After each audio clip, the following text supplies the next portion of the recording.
Dans les quartiers d'Abidjan, Tina vivait ce que beaucoup appelleraient un rêve. À 28 ans, elle était heureuse. Un travail qui lui plaisait, un mari attentionné et un avenir qui semblait tout tracé. Chaque matin, elle se réveillait avec le sourire.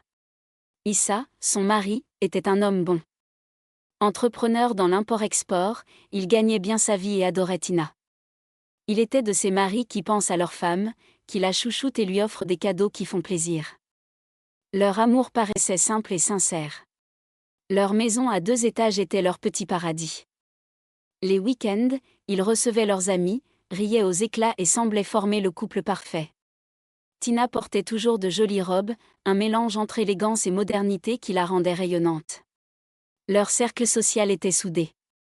Des jeunes professionnels qui se soutenaient, qui partageaient leurs rêves. Au milieu de ce groupe, Tina et sa meilleure amie Amani étaient inséparables.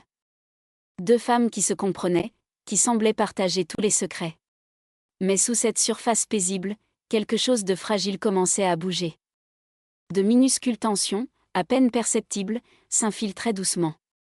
Sans le savoir, Tina marchait vers un tournant qui allait tout changer dans sa vie. Amani n'était pas une amie ordinaire. À 30 ans, elle avait une vision différente de la vie de couple. Elle pensait que les femmes devaient toujours montrer leur force et leur indépendance. Ses conversations avec Tina devenaient de vraies leçons de vie. Petit à petit, Amani commençait à semer le doute dans l'esprit de Tina. Elle lui répétait que son mari ne la respectait pas assez. Que Tina devait être plus forte, plus indépendante. Ces mots tombaient comme des gouttes d'eau qui creusent la pierre. Tina commençait à changer. Elle qui était douce et attentive devenait agressive et provocante. Amani la poussait à contester chaque décision d'Issa. À la maison, les discussions devenaient des confrontations. Le calme de leur couple s'effritait. Les amis du couple commençaient à remarquer ce changement. Tina n'était plus la même. Elle critiquait Issa en public, le rabaissait devant leurs amis. Amani observait son œuvre avec satisfaction, comme un artiste devant sa création. Issa encaissait ses attaques. Sa patience se ramollissait chaque jour. Il ne comprenait pas ce qui arrivait à sa femme. Sans le savoir, il était pris dans un piège qui allait détruire leur vie. Les disputes entre Tina et Issa devenaient de plus en plus fréquentes. Chaque discussion était un champ de bataille. Tina répétait les conseils de Amani, Issa se sentait de plus en plus blessé et incompris. Dans leurs soirées avec des amis, Tina prenait un mauvais plaisir à humilier Issa. Elle le rabaissait devant tout le monde, comme si elle voulait prouver quelque chose. Amani l'encourageait dans cette voie, heureuse de voir son plan fonctionner. Issa commençait à se renfermer. Il travaillait de plus en plus, cherchant un refuge loin de ses tensions. Les moments intimes du couple se raréfiaient. L'amour laissait place à la distance et à l'incompréhension. Amani continuait son œuvre. Elle écoutait Issa se plaindre, lui offrant une oreille compatissante. Chaque conversation était une occasion de le rapprocher d'elle et de l'éloigner de Tina. Son plan avançait comme prévu. Le couple qui semblait parfait quelques mois plus tôt n'était plus que l'ombre de lui-même. Tina ne reconnaissait même plus la femme qu'elle était devenue. Et Issa commençait à envisager la fin de leur mariage. Amani avait un plan précis. Elle voulait se rapprocher d'Issa, professionnellement et personnellement. Ses conversations avec lui devenaient de plus en plus fréquentes, sous prétexte de travail mais en réalité beaucoup plus personnelles. Elle jouait le rôle de la confidente. Issa, blessé et perdu, trouvait en elle une oreille attentive. Amani savait exactement quoi dire pour le faire se sentir compris et valorisé, contrairement à Tina qui ne cessait de le critiquer. Au travail, Amani multipliait les occasions de collaboration. Des projets communs, des réunions, des déplacements professionnels. Chaque moment passé ensemble rapprochait un peu plus Issa et Amani, sous le regard absent de Tina. Les regards, les sourires, les conversations devenaient de plus en plus intimes. Amani savait comment séduire Issa, comment le faire se sentir important. Elle était tout ce que Tina n'était plus, attentive et respectueuse. Issa commençait à voir Amani différemment. Ce n'était plus seulement une collègue, mais une femme qui le comprenait vraiment, qui le soutenait dans cette période difficile de sa vie. La stratégie de Amani devenait sophistiquée. Elle voulait séduire Issa intellectuellement et émotionnellement. Ces conversations étaient un mélange subtil de professionnalisme et de soutien psychologique. Issa était troublée. Amani représentait tout ce que Tina n'était plus, attentive et encourageante. Elle le poussait à développer de nouveaux projets, à repousser ses limites, contrairement à Tina qui ne cessait de le rabaisser. Les sorties professionnelles se multipliaient. Un dîner d'affaires, une réunion stratégique. Amani créait ces moments de proximité avec précision, sans éveiller immédiatement les soupçons de Tina. Tina, aveuglée par sa nouvelle personnalité, ne voyait rien venir. Persuadée de sa force et de son indépendance, elle continuait d'humilier Issa, ignorant totalement le rapprochement entre son mari et sa meilleure amie. Le piège se resserrait. Chaque jour, Amani s'approchait un peu plus de son objectif, détruire le couple de Tina et prendre sa place. Son plan semblait voué au succès. Amani développait une stratégie pour empêcher Tina d'avoir des enfants. Elle lui répétait constamment que les enfants étaient un frein à sa carrière. Une femme moderne n'est pas définie par sa capacité à procréer, martelait-elle. Chaque fois que Tina évoquait l'envie de fonder une famille, Amani la dissuadait. Elle parlait des sacrifices, des carrières brisées, du corps qui se déforme. Des arguments suffisamment persuasifs pour faire douter Tina de son désir de maternité. Issa commençait à ressentir le manque. Ils voyaient leurs amis fonder des familles, rêvaient de paternité. Mais Tina, sous l'influence de Amani, repoussait systématiquement cette perspective, créant une tension grandissante dans leur couple. Les années passaient. Issa devenait de plus en plus frustrée. Son désir d'enfant se heurtait à l'obstination de Tina, qui répétait sans cesse les arguments de Amani, « Ce n'est pas le bon moment, on a besoin de se concentrer sur nos carrières ». Cette situation créait une distance émotionnelle grandissante entre Issa et Tina. Un vide que Amani s'employait subtilement à élargir, préparant le terrain pour ses propres projets.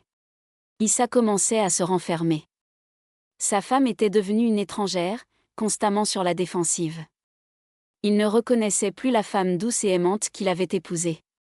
Les soirées se transformaient en confrontations silencieuses. Issa cherchait la complicité d'antan, ne trouvant qu'une coquille vide.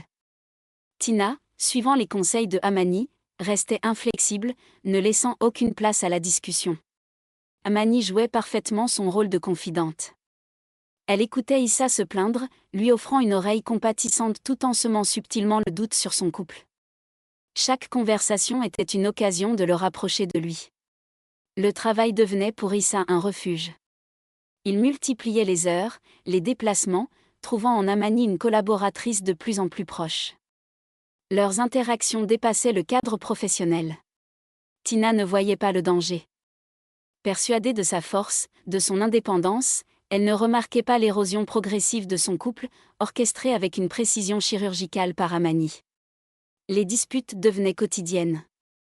Issa ne supportait plus l'attitude de Tina, transformée par les conseils toxiques de Amani. Chaque conversation se transformait en affrontement, chaque reproche en humiliation. Amani continuait de souffler sur les braises.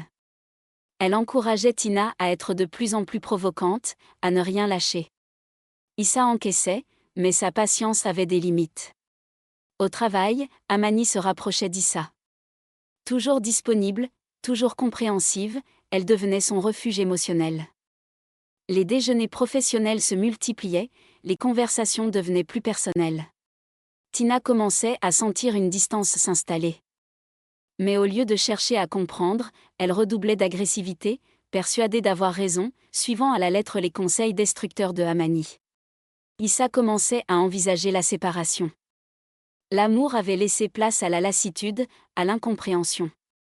Amani attendait son heure, patiente et calculatrice. La relation entre Issa et Amani franchissait désormais les limites professionnelles. Leurs conversations devenaient plus intimes, leurs regards plus appuyés. Tina restait aveugle, persuadée de sa supériorité. Amani savait exactement comment séduire Issa. Elle comprenait ses frustrations, ses désirs, ses blessures. Elle était tout ce que Tina n'était plus, attentive, compréhensive, séduisante. Les premiers contacts physiques s'installaient. Un effleurement, un regard. Issa, affaiblie par des années de tension, commençait à succomber au charme de Amani. Tina continuait de le défier, de l'humilier publiquement. Chaque sortie sociale était une occasion de le rabaisser, suivant les conseils destructeurs de Amani. Le piège se refermait inexorablement. Amani allait bientôt pouvoir passer à la dernière étape de son plan.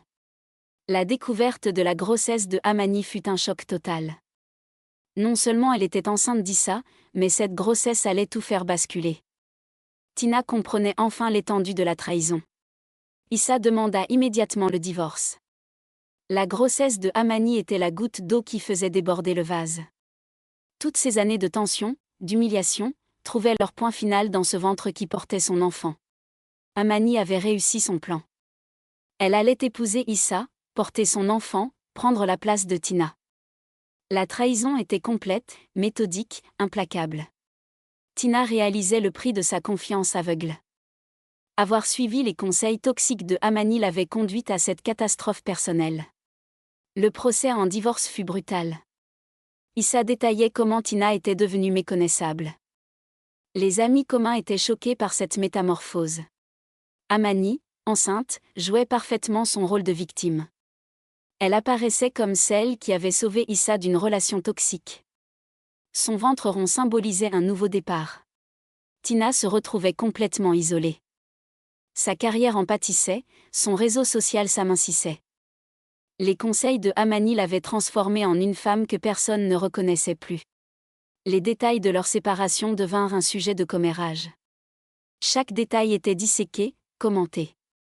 Tina devint l'exemple de ce qu'il ne fallait pas faire dans un couple. Issa obtenait la quasi-totalité des biens communs. Sa réputation intacte, son image de victime lui permettait de sortir grandie de cette épreuve. Tina mit plusieurs mois à comprendre l'ampleur de sa manipulation. Amani avait méthodiquement détruit son couple, sa confiance, sa vie sociale.